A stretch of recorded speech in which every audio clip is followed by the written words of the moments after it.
Hello dear aspirants, welcome to JK Civil Services. Hope you all are doing well. तो आज के video में हम डिस्कस करेंगे लेबोरेटरी अटेंडेंट का जो एग्ज़ाम आज हुआ था उसके जनरल अवेयरनेस और जनरल साइंस के क्वेश्चंस। ठीक है, चलिए हम स्टार्ट करते हैं अपना वीडियो स्टार्ट करने से पहले देख सकते हैं कि आपके स्क्रीन पे कुछ कोर्सेज़ के नाम आए होंगे जो हमारी ऐप पे बहुत ही अफोर्डेबल प्राइस पे अवेलेबल है। आप इनको ज्वाइन कर सकते हैं और अपने जेके एसएसबी की जर्नी को ईजी बना सकते हैं। कोई भी क्वेरी हो, कोई भी क्वेश्चन हो, आप दिए गए व्हाट्सएप नंबर पे कांटेक्ट कर सकते हैं और लिंक डिस्क्रिप्शन में दी है जहां से आप हमारे कोर्सेज़ को ज्वाइन कर सकते हैं। चलिए वीडियो स्टार्ट करते हैं। तो हमारा है सेट ए जनरल अवेयरनेस के क्वेश्चंस। ठीक है, तो क्वेश्चन नंबर 61 से लेकर क्वेश्चन नंबर 80 तक हमारे पास है जनरल अवेयरनेस के क्वेश्चंस। तो पहला क्वेश्चन हम स्टार्ट करते हैं।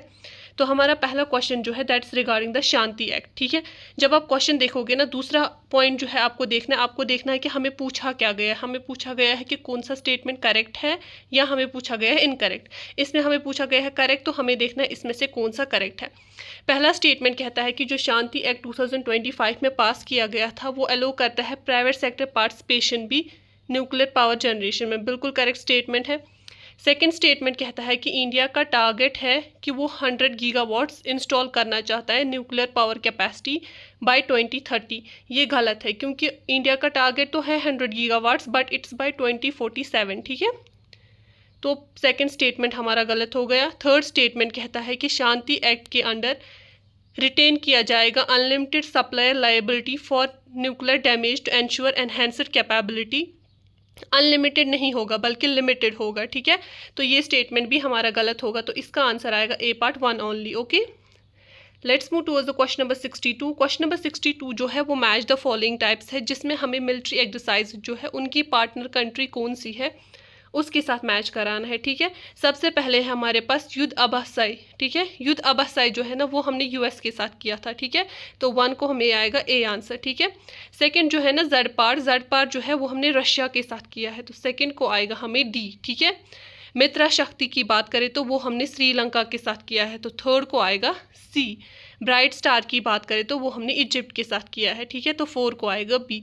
ए डी सी बी, तो इसका आंसर आएगा B part. Okay, let's move towards the question number 63। Question number 63 जो है वो यूएन सिक्योरिटी काउंसिल के रिलेटेड है। पहला स्टेटमेंट है इसका कि एज पर द आर्टिकल 23, जो हमारे पास यूएन के आर्टिकल्स है उसमें से आर्टिकल 23 जो है वो कहता है कि सिक्योरिटी काउंसिल जो है उसमें 15 मेंबर्स होने चाहिए यूनाइटेड नेशंस के। ये स्टेटमेंट हमारा बिल्कुल करेक्ट है।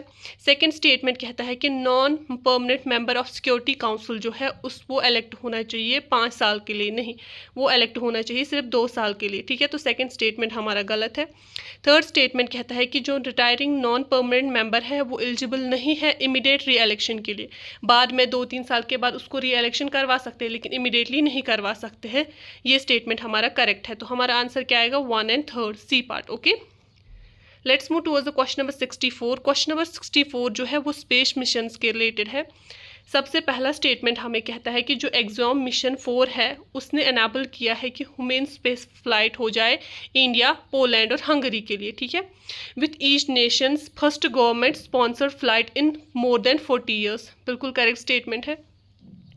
सेकेंड स्टेटमेंट कहता है कि जो हमारे पास स्पेस डेक्स है मिशन इंडिया का, वो इंडिया को बनाता है फर्स्ट कंट्री वर्ल्ड में ताकि वो सक्सेसफुली कैरी आउट कर सके satellite docking process in low earth orbit. ऐसा कुछ नहीं है, इससे पहले भी और बहुत सारी कंट्रीज़ ने किया है, जैसे कि रशिया ने किया है, यूएस ने किया है, चाइना ने किया है, तो इंडिया पहली कंट्री नहीं बनती है। तो सेकेंड हमारा गलत हो जाएगा, इसका आंसर आएगा A part only 1 is correct. Okay, let's move towards the question number 65। Question number 65 कहता है India's third stage nuclear program जो है उसमें जो प्रोटोटाइप फास्ट ब्रीडर रिएक्टर है उसकी क्या इंपॉर्टेंस है। ठीक है, वो इंपॉर्टेंट क्यों माना जाता है, तो उसके रिलेटेड हमें क्वेश्चन दिया गया है। तो पहला क्वेश्चन हमारा कहता है it has been designed to use uranium 238। इसमें हम यूरेनियम 238 यूज़ करेंगे ताकि हम ब्रीड कर सके प्लूटोनियम को, किसमें, sodium cooled fast reactor design में। ये स्टेटमेंट हमारा बिल्कुल करेक्ट है। सेकेंड स्टेटमेंट कहता है कि जो हमारे पास थोरियम 232 है वो नॉट फिजाइल है but it has been proposed as a blanket material, ये स्टेटमेंट भी हमारा करेक्ट है। थर्ड स्टेटमेंट कहता है कि बाय ट्रांसम्यूटेशन थोरियम जो है वो क्रिएट करेगा फिजाइल यूरेनियम 233 जो फ्यूअल हम यूज़ करेंगे इन द थर्ड स्टेज, ये स्टेटमेंट भी हमारा करेक्ट है। तो इसमें हमारे पास तीनों स्टेटमेंट्स करेक्ट है, तो आंसर क्या आएगा? D part. Okay, let's move towards the question number 66। Question number 66 जो है ना वो RTER के बारे में है, international thermonuclear trans experiment reactor के बारे में। ठीक है, तो सबसे पहले कहा जाता है कि इसको इम्पॉर्टेंट कहा जाता है इंडिया और वर्ल्ड के लिए, क्यों? तो पहला स्टेटमेंट कहता है कि ये हमारे पास सस्टेनेबल और क्लीन फ्यूजन ऑफ एनर्जी है फ्यूचर के लिए, ये वाला एक्सपेरिमेंट, इसलिए इसको हम इम्पॉर्टेंट मानते हैं। बिल्कुल करेक्ट स्टेटमेंट है। दूसरा स्टेटमेंट कहता है कि ये हमारे पास अलो करता है इंडिया को कि वो पार्टिसिपेट करे cutting edge nuclear fusion research में। नहीं, ये अभी हमारे पास बिल्कुल करेक्ट स्टेटमेंट है कि ये हमारे पास इंडिया को हेल्प करता है कि वो cutting edge nuclear fusion research में पार्टिसिपेट करे। थर्ड स्टेटमेंट कहता है कि ये हमारे पास प्रोवाइड करता है इमीडिएट कमर्शियल इलेक्ट्रिसिटी ताकि हम रिड्यूस कर सके फोसिल फ्यूल डिपेंडेंसी। ऐसा अभी कुछ हुआ नहीं है क्योंकि ये हमें एक्सपेरिमेंटल स्टेज में ही है। तो थर्ड स्टेटमेंट हमारा गलत है, इसका आंसर आएगा B part. 1 and 2 is correct. Okay, let's move towards the question number 67। Question number 67 जो है वो नोबेल पीस प्राइज के बारे में है। 2025 में जो नोबेल पीस प्राइज़ दिया गया है उसके बारे में। सबसे पहले कहा जाता है कि ये अवार्ड किसको दिया गया? ये दिया गया है Maria Corina Machado of Venezuela को। बिल्कुल करेक्ट स्टेटमेंट है। सेकंड स्टेटमेंट हमारा कहता है कि नोबेल प्राइज़ जो है according to the Norwegian Nobel community ये हम ट्रांसफ़र कर सकते हैं by recipient to any other person. ऐसा कुछ नहीं है, नोबेल प्राइज़ जो है ये पर्सनल है। ठीक है, तो ये हमारे पास किसी और पर्सनल को हम ट्रांसफ़र नहीं कर सकते। तो हमारा सेकंड स्टेटमेंट इनकरेक्ट है, तो इसको आंसर आएगा 1 only. Okay, let's move towards the question number 68। Question number 68 कहता है कि इकोनॉमिक सर्वे के तहत 2025-26 की जो इकोनॉमिक सर्वे है उसके तहत इंडिया का अकाउंट जो है वो है 5% of the global merchandise export. जो ग्लोबल मर्चेंटाइज एक्सपोर्ट है इंडिया का अकाउंट मोर देन 5% है, ये गलत है। इट्स रफली अबाउट 1.8 to 2%। ठीक है, तो पहला स्टेटमेंट हमारा गलत हुआ।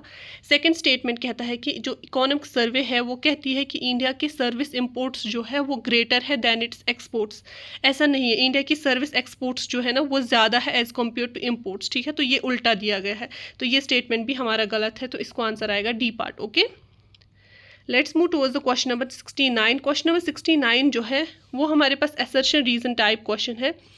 सबसे पहले कहा जाता है कि हमारे पास इसमें क्या देखना है, हमें असर्शन देखना है कि क्या ये स्टेटमेंट करेक्ट है, फिर हमें देखना है रीज़न में भी क्या रीज़न वाला स्टेटमेंट करेक्ट है, फिर हमें देखना है क्या रीज़न असर्शन को एक्सप्लेन कर रहा है कि नहीं। सबसे पहले कहा जाता है कि a rise in per capita GNP जो है वो ऑलवेज रिफ्लेक्ट करता है improvement in the living standards. वो हमेशा रिफ्लेक्ट नहीं करता है क्योंकि ये अकाउंट ही नहीं करता है कि इनकम इक्वालिटी है कि नहीं, इनइक्वालिटी है क्या, एनवायरमेंट डिग्रेडेशन है क्या, क्वालिटी ऑफ लाइफ क्या है, वो GNP में रिफ्लेक्ट ही नहीं होती है। तो ऑलवेज तो होगा नहीं, ये स्टेटमेंट हमारा गलत होगा। तो ऐसा एक ही आंसर है D, A is false, R is true. ठीक है, क्योंकि ए फॉल्स एक ही स्टेटमेंट में है। अगर आपको सेकंड स्टेटमेंट पता भी नहीं है फिर भी आप निकाल सकते हो आंसर। ठीक है, दूसरा स्टेटमेंट फिर भी हम पढ़ते हैं कि इनकम लेवल जो है वो फंडामेंटल मैट्रिक है किसके लिए, इकोनॉमिक डेवलपमेंट के लिए। बिल्कुल करेक्ट स्टेटमेंट है। Let's move towards the question number 70। Question number 70 जो है वो कहता है हमें कि दो प्लेसेस है एक्स और वाई। एक्स जो है वो टेरेस्ट्रियल है, वाई जो है वो मरीन है, एक ही लैटिट्यूड पे है। ठीक है, फॉर एग्जांपल इस लैटिट्यूड पे यहाँ पे मरीन इकोसिस्टम है, यहाँ टेरेस्ट्रियल है। ठीक है, समर के टाइम पे एक्स का रिकॉर्ड होता है 42 डिग्री सेल्सियस और वाई का होता है 32 डिग्री सेल्सियस। ठीक है, तो एक्स का होता है ज़्यादा, वाई का होता है कम। और विंटर्स में क्या होता है, एक्स का होता है 0 जबकि वाई का होता है 10। उल्टा होता है, इसमें एक्स का 0 होता है, वाई का ज़्यादा होता है। तो इसकी क्या पॉसिबल एक्सप्लेनेशन है, क्यों ऐसा होता है?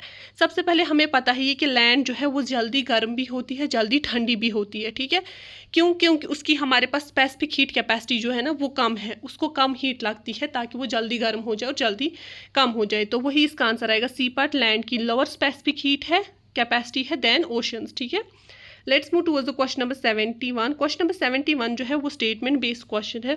कहा जाता है कि पहला क्वेश्चन है आत्मनिर्भर भारत जो है पल्सेस के लिए, उसमें इंडिया सेल्फ सफिशिएंट बनेगा फॉर पल्सेस बाय 2030 to 2031। ठीक है, तो ये स्टेटमेंट हमारा बिल्कुल करेक्ट है। सेकंड स्टेटमेंट हमें कहता है कि ये मिशन जो है इसका क्या काम है, इसका काम है कि हम रिड्यूस कर सके इंपोर्ट डिपेंडेंस, बूस्ट कर सके हमारी डोमेस्टिक प्रोडक्शन ऑफ पल्सेस, ताकि सस्टेनेबल इंप्रूवमेंट हो जाए फार्मर की इनकम का। बिल्कुल करेक्ट स्टेटमेंट है, तभी तो हम आत्मनिर्भर भारत बनेंगे। तो इसका आंसर आएगा A part. Okay, let's move towards the question number 72। Question number 72 हमारा मैच द फॉलोइंग टाइप्स है। तो सबसे पहले हमें देखना है कि कौन से पोर्ट की क्या स्पेशल फीचर्स है। अगर हम देखेंगे हमारे पास कामराजार पोर्ट है, ये हमारे पास फर्स्ट कॉर्पोराइजर मेजर पोर्ट है, ठीक है, तो सी को आएगा, आई को आएगा ए, ठीक है। अगर हम JNPT पोर्ट की बात करें तो ये फर्स्ट मॉडल है लैंडलॉर्ड पोर्ट का, ठीक है, तो सेकंड को आएगा हमें सी, ठीक है। थर्ड की बात करें पैरादीप पोर्ट की, तो ये हमारे पास लीडिंग कार्गो हैंडलिंग प्रोजेक्ट है, तो थर्ड को आएगा हमें 4, ठीक है, डी पार्ट। 4 हमारे पास है विज़हिनजैम पोर्ट। विज़हिनजैम पोर्ट जो है ये हमारे पास डीप वाटर ट्रांसशिपमेंट हब है, ठीक है, तो 4 को आएगा हमारे पास बी पार्ट, ठीक है।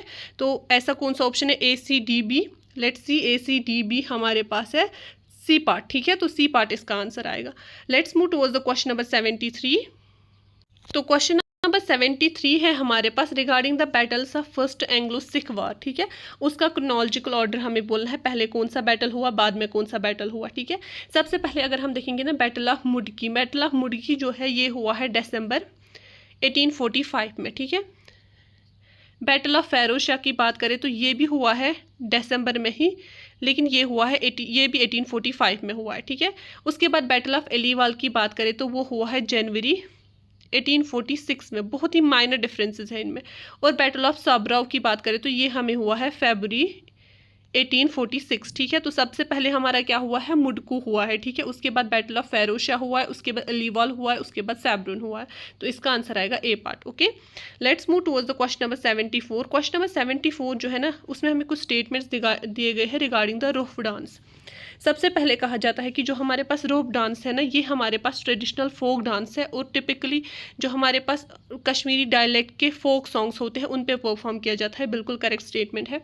सेकंड स्टेटमेंट कहता है कि ये एक सोलो परफॉर्मेंस है, नहीं, ये ग्रुप्स में की जाती है, तो ये स्टेटमेंट हमारा गलत हुआ। थर्ड स्टेटमेंट कहता है कि जो ये कर रहे होते हैं डांसर्स वो वेयर करते हैं ट्रेडिशनल कश्मीरी अटायर, जिसमें आएगा फेरेंस और ऑर्नेट ज्वेलरी। बिल्कुल करेक्ट स्टेटमेंट है, तो आंसर क्या आएगा, first and third C part. Let's move towards the question number 75। Question number 75 में कुछ पेयर्स दिए गए हैं, हमें बोलना है कि इनमें से कौन सा पेयर करेक्ट है। वेटलैंड्स को एसोसिएट किया गया है उनके मेजर एसोसिएटेड डिस्ट्रिक्ट के साथ। सबसे पहले कहा जाता है कि होकरसर वेटलैंड जो है वो श्रीनगर में है, बिल्कुल करेक्ट है। मानसर लेक जो है वो सांबा डिस्ट्रिक्ट में है, ये भी करेक्ट है। वरुण लेक जो है वो बांडीपुरा डिस्ट्रिक्ट में है, ये भी करेक्ट है। Haigam wetland is in Baramulla district, ये भी करेक्ट है। तो सारे पेयर्स हमें करेक्ट है, तो इसका आंसर आएगा D part, all of the above. Okay, let's move towards the question number 76। Question number 76 में हमें डिस्ट्रिक्ट को मैच कराना है, उसका जो product under one district one product का जो प्रोग्राम आया था ना उसके साथ किस डिस्ट्रिक्ट का कौन सा प्रोडक्ट था। अगर हम बारामूला की बात करें तो उसका प्रोडक्ट था एप्पल्स, ठीक है। उधमपुर की बात करें तो उसका था पिकल्स। सांबा की बात करें तो उसका मशरूम था, और रामबन की बात करें तो हनी था, ठीक है। तो हमारे पास क्या आएगा, BADC, तो वो हमारे पास कौन सा है, BADC, that is C part, ठीक है। तो इसका आंसर आएगा C part. Let's move towards the question number 77। Question number 77 जो है that's related to the Mumkin scheme, ठीक है। तो मुमकिन स्कीम जो है सबसे पहले कहा जाता है कि ये एक लिवलीहुड जनरेशन स्कीम है, जिसमें इनिशिएटिव ये लिया गया है कि हम एम्पावर करेंगे यंग पॉपुलेशन को। बिल्कुल करेक्ट स्टेटमेंट है।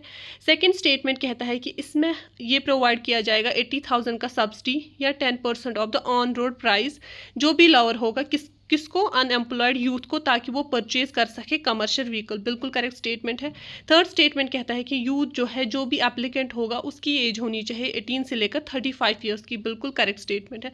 हमारे तीनों स्टेटमेंट्स करेक्ट है, तो इसका आंसर आएगा डी पार्ट, ठीक है। All the statements are correct. Let's move towards the question number 78। Question number 78 जो है that's regarding the endangered status of the IUCN red book, ठीक है। हमें देखना है कि हमें कुछ एनिमल्स दिए गए हैं जम्मू एंड कश्मीर रीजन के, हमें बोलना है कि इनमें से एंडेंजर्ड स्टेटस किसका है, ठीक है। तो अगर हम इन एनिमल्स को वन बाय वन देखेंगे तो सबसे पहले हमारे पास है हांगुल, तो इसका अगर हम स्टेटस देखेंगे तो इट्स क्रिटिकली एंडेंजर्ड, ठीक है। उसके बाद अगर हम बात करेंगे स्नो लेपर्ड की तो ये वाल्नरेबल कैटेगरी में आता है, ठीक है। उसके बाद अगर हम आइबेक्स की बात करें तो ये हमारे पास नियर थ्रेटनेड की कैटेगरी में आता है। हिमालयन तहार की बात करें तो ये भी नियर थ्रेटनेड की कैटेगरी में आता है। मारखोर की बात करें तो ये भी नियर थ्रेटनर की कैटेगरी में आता है, और चिरपीजेंट जो है ये वालनरेबल की कैटेगरी में आता है। ठीक है, तो 2 हमारे पास वालनरेबल की कैटेगरी में आते हैं, 3 हमारे पास नियर थ्रेटनर की कैटेगरी में आते हैं, और क्रिटिकली एंडेंजर्ड में। ठीक है, तो पूछा गया है लेकिन एंडेंजर्ड स्टेटस, तो इनमें से अगर हम डायरेक्टली देखें तो कोई भी एंडेंजर्ड स्टेट में नहीं है। अब देखते हैं कि JKSSB इसको किस लेवल पे लेता है। क्या वो ऐसे लेगा कि वालनरेबल और नियर थ्रेटनर को भी वो कंसिडर करेगा under the category of endanger, या स्पेसिफिकली वो एंडेंजर्ड के बारे में पूछेगा, उसके हिसाब से वो कौन सा आंसर देगा, तो ये हमें पता चलेगा ऑफिशियल की के बाद ही। तो अभी अगर हम देखेंगे तो इनमें से इसको कोई भी आंसर है ही नहीं। ठीक है, क्योंकि कोई भी स्पेसिफिक एंडेंजर्ड कैटेगरी के अंडर आता ही नहीं है। Let's move towards the question number 79। तो क्वेश्चन नंबर 79 है हमारा regarding the JK reorganisation act, और हमें पूछा गया है कि कौन सा नहीं है provision of JK reorganisation act. सबसे पहला प्रोविजन कहता है कि Jammu and Kashmir high court जो है वो कॉमन हाई कोर्ट होगा 2 UTs का, बिल्कुल करेक्ट स्टेटमेंट है, ये प्रोविजन है हमें। ठीक है, सेकेंड प्रोविजन कहता है कि जब जज अपॉइंट होंगे हाई कोर्ट के, वो सिर्फ यूनियन गवर्नमेंट ही इनको करेगा अपॉइंट, ऐसा कुछ नहीं है। यूटीज़ में जब हम जज को अपॉइंट करते हैं तो हम कंसल्ट करते हैं चीफ जस्टिस ऑफ इंडिया को और LG जो भी गवर्नर होगा, ना कि यूनियन गवर्नमेंट को। ठीक है, तो ये स्टेटमेंट हमारा गलत हो जाएगा।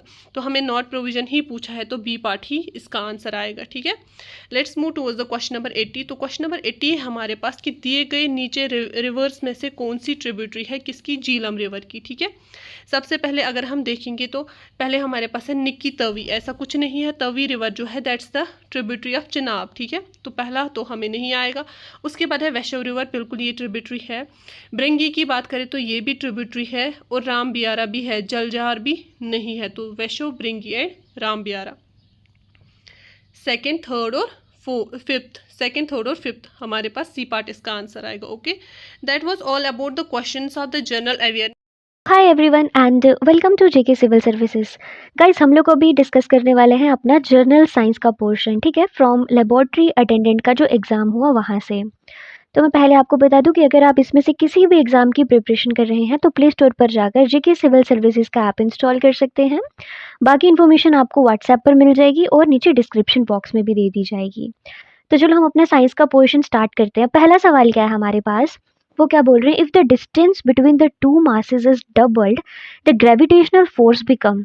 अब देखो, सबसे पहले हमको पता है फोर्स किसके बराबर होती है, F is equals to G m1 m2 upon r square.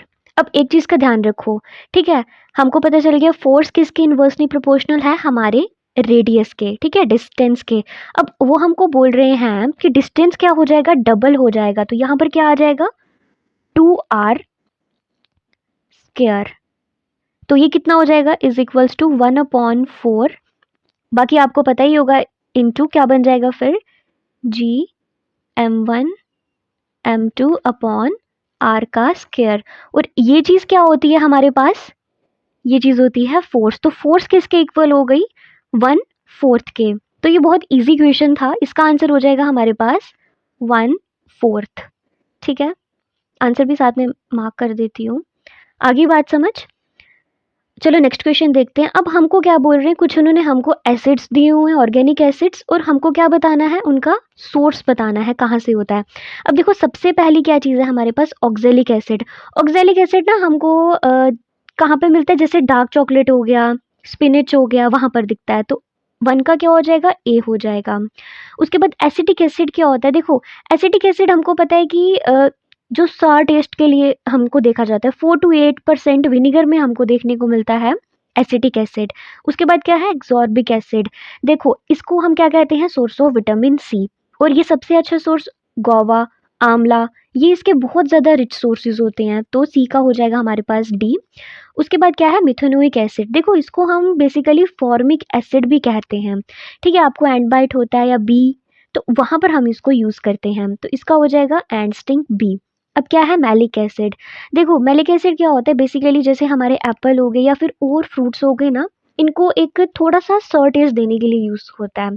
ठीक है, तो ये आ गया, फोर्थ का आ गया हमारे पास सी। तो इस हिसाब से हमारा करेक्ट आंसर जो हो जाएगा वो हो जाएगा डी। आगे बात समझ, ऑप्शंस एक बार देख लो। ए का क्या किया हमने, 1 कर लिया, 1 का ए कर लिया।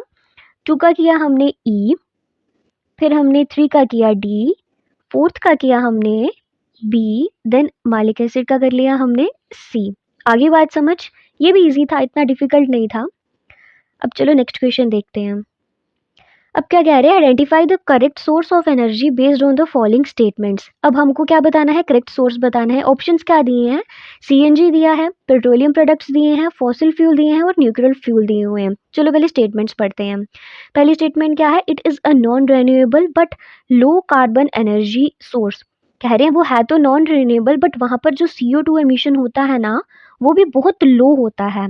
अब इससे ही हमको समझ में आ रहा है कि पेट्रोलियम प्रोडक्ट से कितना होता है, बहुत ज़्यादा होता है, फॉसिल फ्यूल से भी होता है, सीएनजी से भी होता है, तो ये तो नहीं हो सकती। चलो बाकी पढ़ लेते हैं। It is a reliable source of energy but poses challenges related to radioactive. अब देखो रेडियो एक्टिव वेस्ट जहाँ आ गया, उसका मतलब तो हमको डेफिनेटली न्यूक्लियर फ्यूल ही होगा ना।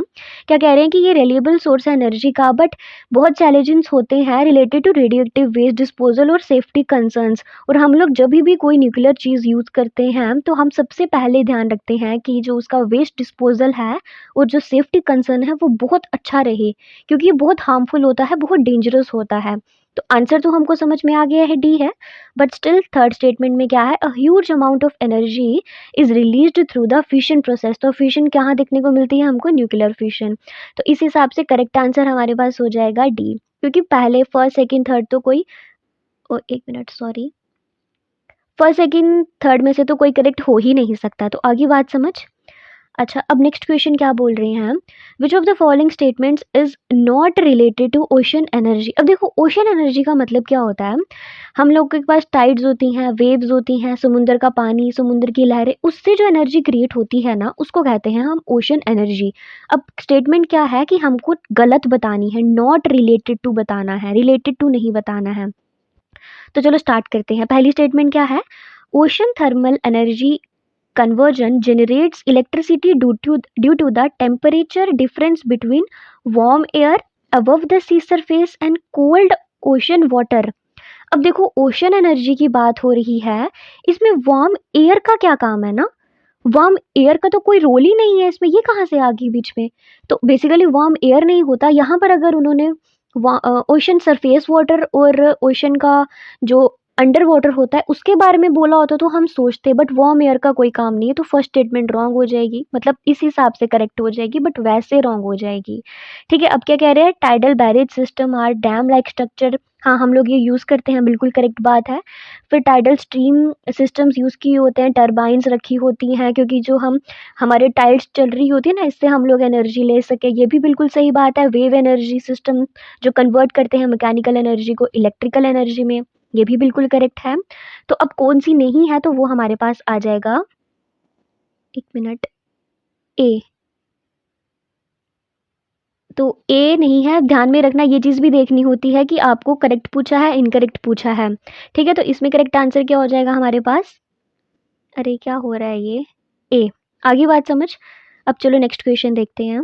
इतना मुश्किल क्वेश्चन नहीं था, ठीक था, बट उस टाइम पर डिपेंड करता है कि आप लोग कितना प्रेजेंस ऑफ माइंड यूज़ कर रहे हो। अब नेक्स्ट क्वेश्चन क्या है हमारे पास, वो कह रहे हैं कि कौन सा ऐसा नॉन मेटल है जो एग्जिस्ट करता है लिक्विड स्टेट में एट अ रूम टेम्परेचर। तो वो कौन सा है, याद रखना है, नॉन मेटल है तो ब्रोमाइन है, और अगर मेटल है तो वो मरकरी है। मेटल्स में सिर्फ मरकरी होता है और नॉन मेटल्स में सिर्फ और सिर्फ क्या होता है, ब्रोमाइन होता है। बेसिकली ना ये कुछ रेडिश रेडिश कलर का होता है, ठीक है, रेडिश ब्राउन शेड का होता है, और ये लिक्विड हो जाता है जबकि हमने इसको नॉर्मल रूम टेम्परेचर पे रखा होगा। रूम टेम्परेचर का मतलब है 25 डिग्री सेल्सियस के आसपास जब हमने इसको रखा होगा। अब सल्फर क्या होता है, ये कुछ येलोइश कलर का होता है और ये सॉलिड होता है। फॉस्फोरस ये वाइट या फिर रेड, और ये भी सॉलिड ही होता है। आयोडीन तो हमको पता ही है। ठीक है, तो याद रखना, नॉन मेटल्स में ब्रोमीन और मेटल्स में मरकरी। अच्छा, अब नेक्स्ट क्वेश्चन क्या है, which of the following statements are correct regarding the metals. अब मेटल्स के सबसे पहले तो मेटल्स क्या होते हैं, बेसिक ऑक्साइड्स बनाते हैं, बिल्कुल सही बात है। अगर मेटल रिएक्ट करेंगे ऑक्सीजन के साथ में, जैसे Na2 है, ऑक्सीजन के साथ करेगा तो Na2O बन जाएगा ना, सॉरी Na2 है, 2 करके Na2O बन जाएगा हमारे पास। सोडियम और जब हम ऑक्सीजन करेंगे, या सपोज आप कैल्शियम ऑक्साइड कर लो तो CaO, ये तो सिंपल हो गया बहुत, कैल्शियम ऑक्साइड बन रहा है। बिल्कुल सही बात है। अब नेक्स्ट क्या है, गुड रिड्यूसिंग एजेंट, नहीं, हाँ हाँ हाँ, गुड रिड्यूसिंग एजेंट होते हैं, sorry sorry sorry, my bad. Metals क्या करते हैं, जल्दी इलेक्ट्रॉन लूज कर देते हैं ना, सही बात है। फिर क्या है, हाईली इलेक्ट्रोनेगेटिविटी, हाँ तो ऐसा कुछ नहीं होता है, मेटल्स की क्या होती है, लो होती है, हाई नहीं होती है। हाई किसकी होती है, नॉन मेटल्स की होती है, ठीक है। उसके बाद क्या है, हाई आयोनाइजेशन एनर्जी। अब देखो मेटल्स की हाई नहीं होती है, मेटल्स की लो आयोनाइजेशन एनर्जी होती है, तो इसलिए ताकि वो अपने जो इलेक्ट्रॉन्स हैं और उनको जल्दी लूज कर सकें। तो इस हिसाब से थर्ड और फोर्थ रॉन्ग हो जाएगा। तो करेक्ट आंसर क्या हो गया हमारे पास, ए। ध्यान में रखना उन्होंने क्या चीजें पूछी हुई हैं, ठीक है। चलो अब नेक्स्ट क्वेश्चन की तरफ चलते हैं। अच्छा, अब उसके बाद क्या है, which gas is produced when water, देखो इस क्वेश्चन में वो हमको बोल रहे हैं which gas is produced when water react with calcium. Water को जब हम कैल्शियम के साथ में रिएक्ट करते हैं तो कौन सी गैस मिलती है, ऑब्वियसली हाइड्रोजन। इसका करेक्ट आंसर हाइड्रोजन हो जाएगा। हम एक उसके थ्रू, एग्जाम्पल के थ्रू दिखाती हूँ मैं आपको, वेट। जैसे हमारे पास है कैल्शियम Ca+2H2O, क्या बन जाएगा हमारे पास, CaOH2 प्लस क्या होगा, हाइड्रोजन। तो ये बहुत बार हम इसको यूज़ भी करते हैं, ठीक है, इस रिएक्शन को हम लोग यूज़ भी करते हैं और आपको ध्यान में भी रखना है। तो करेक्ट आंसर क्या हो जाएगा हमारे पास, ए, ये भी ध्यान में रखना है, ठीक है। बाकी ऑक्सीजन तो नहीं होगा ना, क्योंकि इलेक्ट्रोलिसिस होती है पानी की, यहाँ पर तो नहीं होती। फिर कार्बन डाइऑक्साइड तब होता है जब हम कार्बोनेट्स रिएक्ट करते हैं एसिड के साथ में, नाइट्रोजन इनर्ट गैस है तो इस रिएक्शन में तो ये प्रोड्यूस होगी ही नहीं, तो हाइड्रोजन ही क्या होगा हमारे पास, करेक्ट आंसर होगा। अच्छा, उसके बाद नेक्स्ट क्वेश्चन क्या है हमारे पास, what happens when magnesium sulphate solution is added to copper metal. इसका मतलब क्या है कि ये हो गई एक डिस्प्लेसमेंट रिएक्शन हो गई ना, ठीक है। तो ये रिएक्टिविटी सीरीज के ऊपर डिपेंड करती है, तो देखो इसका आंसर क्या हो जाएगा हमारे पास, डी। एक जो ज़्यादा रिएक्टिव मेटल होगी, ठीक है, वो डिस्प्लेस करेगा लेस रिएक्टिव को, तो ये इस फिर लास्ट में कोई रिएक्शन नहीं बचेगी, कोई रिएक्शन नहीं होती है, तो इसका करेक्ट आंसर हो जाएगा डी। तो चलो अब नेक्स्ट क्वेश्चन देखते हैं। अच्छा, इसमें क्या बोल रहे हैं हमको, arrange the following metals in decreasing order of their reactivity, मतलब सबसे पहले क्या होगा, सबसे ज़्यादा रिएक्टिव होगा, सबसे कम रिएक्टिव यहाँ पे। तो अब एक स्टैंडर्ड क्या होता है, सबसे पहले आता है हमारे पास लिथियम, ठीक है। उसके बाद हम लोग देखते हैं कैल्शियम, फिर हम लोग देखते हैं मैग्नीशियम, फिर उसके बाद देखते हैं हम कोबाल्ट, फिर उसके बाद हम देखते हैं निकल, फिर उसके बाद हम लोग देखते हैं सिल्वर 6th नंबर पे, फिर गोल्ड होता है 7th नंबर पे, और लास्ट में क्या होता है, प्लेटिनम। अब देखो पहले तो बड़े सारे ऑप्शंस में हमको दिख रहा है, अब लास्ट में से चेक करते हैं कि प्लेटिनम हमको कहाँ देखने को मिलता है। तो देखो प्लेटिनम एक ही ऑप्शन में है हमारे पास, वो है हमारे पास सी। तो करेक्ट आंसर क्या हो जाएगा हमारे पास, सी। ये इजी भी था और डिफ़िकल्ट भी कह सकते हैं इसको, क्योंकि स्टार्टिंग वाले ऑप्शंस ना सेम सेम कर दिए थे, बस गोल्ड और प्लेटिनम में थोड़ा चेंज किया था, बाकी सब सेम था। तो ठीक है, अगर सही हुआ है तो अच्छी बात है, नहीं हुआ है तो कोई बात नहीं। अच्छा, अब नेक्स्ट क्वेश्चन देखते हैं क्या है, which of the following pairs is correct with respect to the ores and the metal presents in their ores. ठीक है, हमको ओर्स का बताना है और उसके साथ में बताना है कि मेटल जो प्रेजेंट होता है, इन्होंने हमको दिए हैं AgCl, फिर PbSO4, FeS मतलब आयरन के साथ में, फिर गोल्ड के साथ में दिया हुआ है। देखो इसका करेक्ट आंसर हो जाएगा हैलाइड ओर। ठीक है, अब क्या होता है, हैलाइड ओर में मेटल होते हैं, हैलोजेंस के साथ होते हैं, ठीक है। तो हॉर्न सिल्वर AgCl जो दिया हुआ है एक हैलाइड ओर है जिसमें सिल्वर होता है, तो ये करेक्ट आंसर हो जाएगा क्वेश्चन के हिसाब से। बाकी जो सल्फेट वाला ओर है, देखो गोल्ड मोस्टली ना एक नेटिव मेटल के रूप में हमको देखने को मिलता है, ठीक है। जो सल्फेट ओर है ये यूजुअली कॉपर हो गया, लेड हो गया, जिंक में होता है, तो ये गलत हो जाएगा इसके। और उसके बाद जो ऑक्साइड ओर है, ये आयरन पायराइड्स, ये नहीं बनेगा, ठीक है। ये एक सल्फाइड ओर है, ऑक्साइड नहीं है, पहली बात तो ये, तो इन्होंने हमको पूछा है सवाल अलग, तो ये गलत हो गया। फिर उसके बाद जो सिलिकेट वाला है, ये एक सल्फाइड ओर होता है, सिलिकेट ओर में सिलिकॉन और ऑक्सीजन होता है, ठीक है, जैसे इन्होंने एग्जाम्पल भी ली हुई है, तो गाइस इसका करेक्ट आंसर हमारे पास हैलाइड और ही होगा, इसी में हमको ये देखने को मिलता है। ठीक है, सी हो गया करेक्ट आंसर। चलो अब नेक्स्ट देखते हैं हम। अच्छा, विच of the following statements is or are correct regarding the extraction of metals in accordance with the activity series। अब पहली स्टेटमेंट क्या बोली है, अब एक्टिविटी के हिसाब से मेटल को 3 कैटेगरी में इन्होंने डिवाइड किया। ठीक है, पहला क्या है, हाईली रिएक्टिव मेटल्स क्या होते हैं, are extracted by electrolysis of their molten compounds. हाँ बिल्कुल सही बात है, जैसे हमारे पास सोडियम हो गया, कैल्शियम हो गया, मैग्नीशियम, एल्यूमिनियम हो गया, कि ये इतने रिएक्टिव होते हैं कि कार्बन भी ना मतलब इन्हें रिड्यूस नहीं कर पाता है कार्बन भी इनको, तो ये बिल्कुल सही बात है। अब मॉडरेटली जो रिएक्टिव मेटल्स होते हैं, ये हो गया हमारे पास जिंक हो गया जैसे। ठीक है, ये वाले इसमें होते हैं। Moderately reactive metals are extracted by reduction using carbon और कार्बन मोनोऑक्साइड। हाँ बिल्कुल, इनको हम कार्बन या कार्बन मोनोऑक्साइड से रिड्यूस करके निकालते हैं, सही बात है। अब लेस रिएक्टिव मेटल्स में पहले तो क्या हो गया हमारे पास, गोल्ड हो गया, आगे बात समझ। तो ये इतने कम रिएक्टिव होते हैं कि सिर्फ हीटिंग से ही ना इनका और मिल जाता है। गोल्ड के केस में तो ऐसा ही होता है ना। तो देखो ये तीनों ही करेक्ट हैं, तो ऑप्शन क्या हो जाएगा हमारे पास, डी। ये तो काफ़ी इजी क्वेश्चन था। ठीक है, डी हो जाएगा करेक्ट आंसर। उसके बाद क्या है, which term best describe the mode of nutrition in both east and mushrooms. तो ये तो मोस्ट इजी है, सेफ्रोफाइटिक। ठीक है, और दोनों फंजाई या फंगाई आप कुछ भी कह लो, वो होती हैं, देखो जो डेड और डिके मैटर होता है उनसे अपना खाना लेने का काम करते हैं, तो इसमें करेक्ट आंसर तो सेफ्रोफाइटिक ही हो जाएगा। बाकी ऑटोट्रॉपिक भी हमको पता है कि ये खुद अपना खाना जो बनाते हैं। ठीक है, कुछ जो पैरासाइट्स होते हैं ना वो फंगस देखने को मिलते हैं, बट ईस्ट और मशरूम ये सेफ्रोफाइटिक ही हैं। ठीक है, जो होलोजोइक होता है ना, ये एनिमल्स का मोड होता है जिसमें ह्यूमंस जो सॉलिड फूड खाते हैं ना, बस वो। तो ये करेक्ट आंसर क्या हो जाएगा यहाँ, ये भी ध्यान में रखना। चलो अब नेक्स्ट क्वेश्चन देखते हैं हम। Which plant structures function as gateway for gas exchange. तो ये भी बहुत इजी है, स्टोमेटा। ठीक है ना, जो हमारे लीव्स होते हैं उनके नीचे छोटे छोटे से होते हैं ना ऐसे, गैस एक्सचेंज करने के लिए। तो ये गेटवे का काम करते हैं, कार्बन डाइऑक्साइड को अंदर लेते हैं और ऑक्सीजन को बाहर करते हैं। ठीक है, तो इसका करेक्ट आंसर तो कुछ एक्सप्लेन करने की ज़रूरत ही नहीं है, भी हो जाएगा। फिर हमको पता है जो फिलोइम होते हैं ये फूड ट्रांसपोर्ट करते हैं, जाइलम वाटर। तो ठीक है, तो चलो नेक्स्ट क्वेश्चन देखते हैं क्या कह रहे हैं। Which of the following terms is not related to the structure and functional unit of the kidney. अब देखो नेफ्रॉन्स तो देखो होते हैं, ये तो हमको पता है, किडनी का स्ट्रक्चर और फंक्शनल यूनिट ही नेफ्रॉन है, ये तो नहीं हो सकता। अब बोमेन कैप्सूल्स में क्या होता है, जो ये है ना ग्लोमेरुलस, ये क्या होते हैं, छोटी ब्लड वेसल्स से जुड़ी होती है, फिल्ट्रेशन का काम करते हैं बेसिकली।